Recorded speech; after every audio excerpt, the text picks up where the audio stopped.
the first thing I recommend before you take your practical exam is to become very familiar with the basic controls of the car.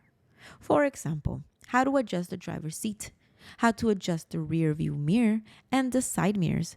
We also need to know where the emergency brake is and where the turn signal lever is. Many people confuse it with the windshield wiper lever on the right. So, your exam will begin with the vehicle parked inside four orange cones. Not always the case, but mostly. Here, I'm showing you roughly where the car will be positioned.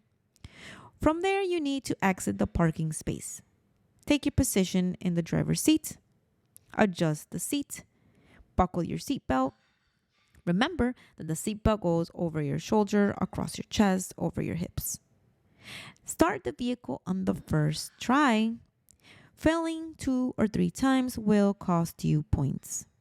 Now, pay close attention to the examiner's instructions. The first thing he or she will ask is for you to pull the vehicle out of this parking space or area. He may tell you to end up facing left or facing right, depending on his or her decisions or directions. First, to back out, shift into R reverse. And very importantly, look over your shoulder to check for pedestrians or oncoming vehicles. The proper reversing position.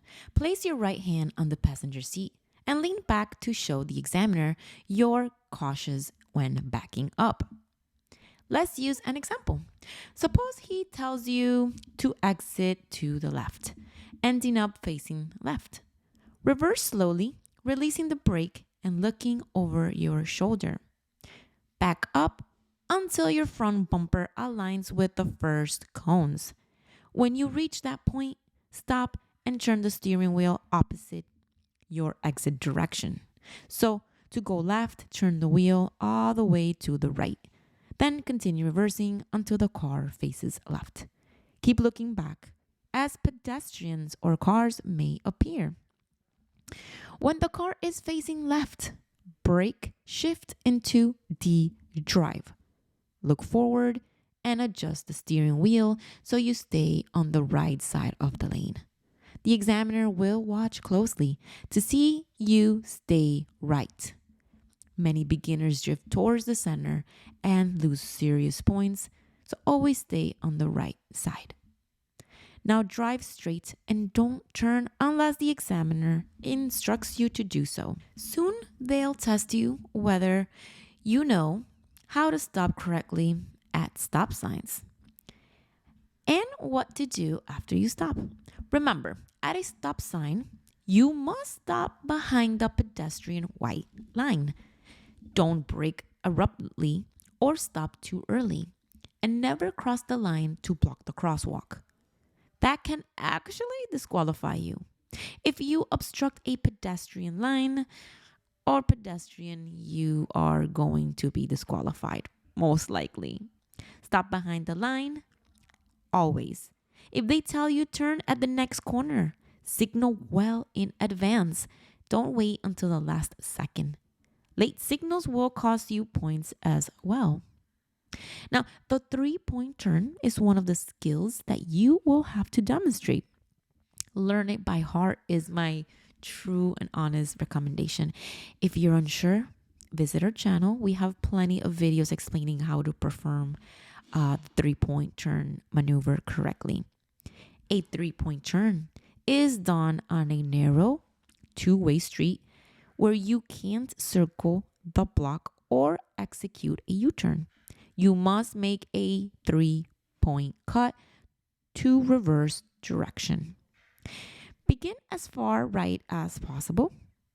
Signal left. Check traffic. Then turn your wheel fully left and move forward until just before the curb.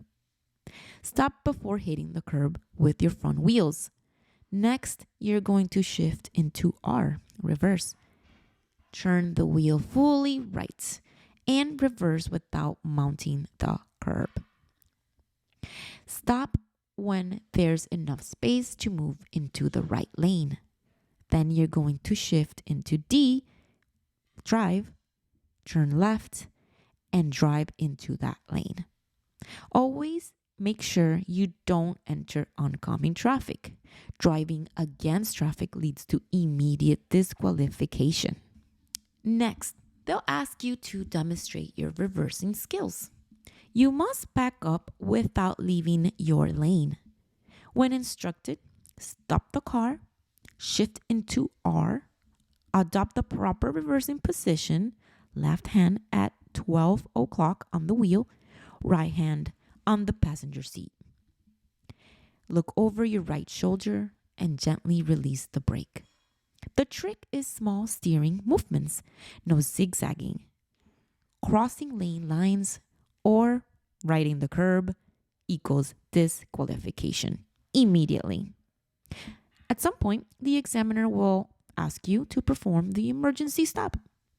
You'll accelerate to 20 miles per hour on command. And then, at some point, the examiner will ask you to brake sharply, but maintain control. Don't grip the wheel too tightly. Finally, you'll park. In Florida, California, and other states, you'll perform a head-in park. In New Jersey and New York, it's parallel. Here, we'll cover head-in parking. When told to park between cones, you have to turn on your right signal and approach the cones. Stop when your front wheels align with the first two cones. Turn the wheel fully left and creep forward slowly. Straighten the wheels as you enter. If you drift too close to the right cone, stop immediately. Shift into R. Turn right, reverse a little bit to straighten, then move forward again. You'll lose some points for a second attempt, but you won't be disqualified unless you knock over the cones, if there are cones in that case.